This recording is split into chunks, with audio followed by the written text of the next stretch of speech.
So the purpose of this video is to kind of bring light to some of the issues that we're facing in this Plat Elo. A lot of these issues are very frustrating, and a lot of people have already made videos on it. You've seen the videos from masters and grandmasters on how to actually overcome like the whole Plat Elo and how to get out, but it's just not enough. I feel like there has to be more content related to this, and I've watched a couple of people who have made another account and deranked to Plat just to see what's going on. They try to give their advice on it, and they're great advice, really good advice. Some of this advice I will be providing will be some version of it, but my own take. And ideally, I would think of this as a podcast. I'm literally just throwing out my thoughts and like everything. These are just the top 3 so far, but I will definitely be coming out with more content. With that, let's start off with number 1. Most important one is communication. And I feel like, yeah, it's something that everyone already knows. It's like, Baba, why are you even talking about this? We all know we need to communicate. But surprisingly, a lot of people still in Plat still don't believe in how powerful communication can be. And there are a lot of problems that always come up when you join a competitive match and someone doesn't have a mic, for example. So if they don't have a mic, the least that you can do is stay in voice chat so you can actually hear what your teammates are calling out. It's one of the things that you can do. I think that if you're not communicating effectively with your team, especially if you're playing essential support roles, it's going to be very hard for you to communicate to your tanks and your DPS. So I guess on that same token, it's up to, so if you notice that one of your teammates doesn't have a mic, but yet they can still press the alt status, in the chat, like it's up to the rest of you to look at the chat and see who has alt status. I think there's so many times where I've been in games where people don't have a mic, or for some reason they just can't talk, but they still say the alt status, and then no one is aware that, oh, okay, Symmetra has alt or Reinhardt has hammer down or something, and no one's really paying attention to that. And you just have to be more aware of what everyone is trying to communicate to you. A lot of times people aren't. They're trying to tell you what they're gonna do, but there's sometimes where people just aren't listening and they're just off doing their own thing, or they're very annoyed that they didn't have a mic in the first place. So like, why should I even listen to this guy, type of thing. And that mentality is what's gonna slow you down, inevitably. And this is a team game, so you have to work together. Like, you have to cater to what is happening in your team. Because if you don't, then you're just gonna create more just a lot of more bad occurrences, I guess, where you've had one DPS player or someone who is running in, goes in, ults, does an amazing job, they hack everyone down, they're like, oh, I killed three, and then they look around like, wait, where is everyone? They die, and they're like wondering where everyone is, and then everyone in chat is like, well, we just died. And then that person who ran in and did a great job, but you didn't check the kill feed to really see, wait, do I have my team to back me up and support me for the rest of this fight? And sometimes you get lucky and they will be there, but a lot of times I've noticed that keeps happening and people are still wondering, wait, where is everyone? And they get frustrated. Well, you need to pay attention to the kill feed. And on the same token, it's not just up to DPS and up to tanks to communicate that, but the people who do die, it will be helpful, believe it or not, if you actually just say in chat real quick, I'm dead. And if you don't have a mic, type it in when you're dead, and that you're an essential role right there. I mean, we're all essential, but if you're right there and you're supposed to be following up with support, then you have to communicate that and tell people. And yeah, this may sound very repetitive and redundant, and it's like, yeah, I've heard of so much of this before, but it needs to be reiterated because a lot of people still don't realize this in Plat, and that's just one of the things. That's another one of the key things in this elo that we have to recognize in order to move forward. 2, I think one of the biggest ones is instigating the toxicity, or just encouraging toxicity in general. Now, a lot of times we're all getting frustrated. I get frustrated. We will lose 3-10 games in a row and be really annoyed and upset. And it's like the next match that you join in, anyone that says any shit to you or tells you like a role to play, you're like, no, screw off, go away, get GTFO, man. Like, I'm not listening to what you have to say. And you know, we're human. We're gonna feel these reactions and we're gonna feel these emotions. So it's hard. It's hard to, you know, compose yourself and like kind of figure this out. But in the essence of it, like, you're on a team and you can't be in that type of mindset. I'm guilty of it too. There's many times where I've like been, I'm like, oh god, someone wants to pay me mercy, but I don't want to do that. I really want to play this because I feel like I was doing so much better in this role. But you can't be like that. Like, I keep telling myself that all the time every time I go into a match. So how do you solve this problem of just getting easily tilted or instigating the toxicity? Like, you just have to back away. If you lose 3 games in a row, it's time to take a break. Go and play that. Like, so thank God for deathmatch. Like, I think every time that I lose like maybe 3 or 4 games in a row, I take a break, I go and play deathmatch, I have some fun to just take the seriousness off for a little bit, and then I go back to it. If you don't want to play Overwatch at all while you're like really heated and your blood's boiling, you're like, oh, I'm gonna kill someone, and you're like, no, talk to me, then I don't know, go have sex with your girlfriend or something. Go eat an ice cream cone. You know, go take a piss. Go walk outside. Go look at the moon. Stare at the stars. Dream about, you know, some cool shit. I don't know what you guys do, but you can't bring that type of toxicity and facilitate it in a team game like this, because you're just bringing everything else down with yourself. Like, people just forget that. They're like, oh, you know what? I don't care. I'm right all the time. Or these guys don't know what the hell they're saying. I got these gold medals. Like, you can't instigate people like that. And when you have someone else in chat, like, let's say you're calm, someone else is bringing in toxicity, don't encourage it. If they're being toxic, don't follow it up. You can't do that. Like, it's not gonna help you. It's not gonna help everyone else.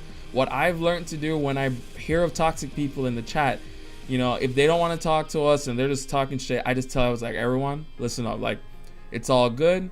You know, this guy's having his little session. That's fine. Let's pretend it's the 5 of us. Let's work together. Pretend it's 5 of us. Let's kick ass and see what we can do. And I think that has worked quite a lot since I've been in this elo. Like, when you get people to just kind of focus and zone those types of people out, it works. Because a lot of the time you won't get through to them. You can try talking to them, but you know, matches are only like, what, 6 minutes, depending on the type of map that you're on. 6 to 12 minutes, I don't know. Like, you can't really go through a whole counseling session during that time. So you have to find ways around it. Like, how do we get through to this match quick so that we don't waste our time all the time here? On that same token, like, you will encounter throwers, or what we call quote unquote throwers. Like, there's gotta be a reason why people are throwing. Like, I don't think it's just such a random thing that keeps happening and then you have a designated thrower for every single couple of matches. Yeah, you will get unlucky. Only God knows why exactly they play the way they do when you do get a throw. But the goal is, you cannot focus on the thrower if they're doing that.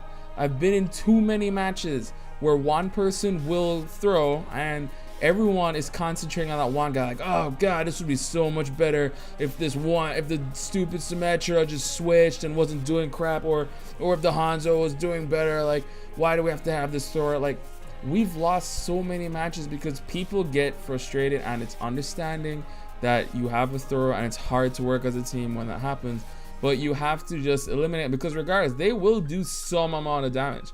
If not damage, they will at least be some level of distraction for the team. So it is up to you whether you can zone them out, focus on the 5 of you, hopefully if there's only one thrower, and then you work together and try to figure it out. Don't focus on the thrower and just like lose your shit. It's like, just work a way around it, because if you focus on them, you've already given up. Why are you gonna give up? Like, we play competitive because, you know, we want the thrill, we want the competitiveness, we want to be better. If you're just gonna give up like that, you're not gonna get better. So it's hard to do, but sometimes you just have to ignore the throwers and figure it out. Whoever else is left, figure it out together. And then the big number 3 that I think everyone knows about already as well, you know, it's hero versatility. Like, knowing how to play more than one hero. You know, we all have our hero mains. We all love playing that one hero. Maybe we're a tank class. Maybe we prefer playing tanks or healers or something. Maybe we're just straight up DPS. But you have to diversify the amount of heroes that you can play, especially in this game, because at some point during your entire Overwatch playing period, you're gonna have people who also play your hero. So when they take yours, what are you gonna do if you main that one hero? You have to like be more versatile. Like, I think everyone should at least have 3 heroes from 3 different classes, from tank, support, and defense. Like, just an example: tank, DPS, support, whatever you want. You should at least have 3, because every time that I've been in a match in Plat, I've noticed that there's always people fighting over heroes or telling people to switch off because, oh, I main this guy, and then they end up like not trying as hard. And if they do try hard, they're not playing as well because they're used to playing that hero, and you can't blame them. They paid for this game, they want to play this hero, they play this hero. But if you're gonna join competitive, you have to keep in mind that there are other people who in the entire United States and entire like hemisphere that also play that hero. You can't just main this one hero and then like get really frustrated when someone else takes it. So the takeaway is learn to play more heroes. Myself, it took a while, but I can play at least all 4 different classes, so that when someone takes one of my heroes, I definitely can jump into another one. I think only recently, like, I joined a match and there were at least 4 people. There was one person who had a soldier, they had a mercy, they took a roadhog, and then they took Reaper. And then I was like, oh shit, what am I gonna play? Because I can play those pretty decently well. And legit, I had to add another one to my list.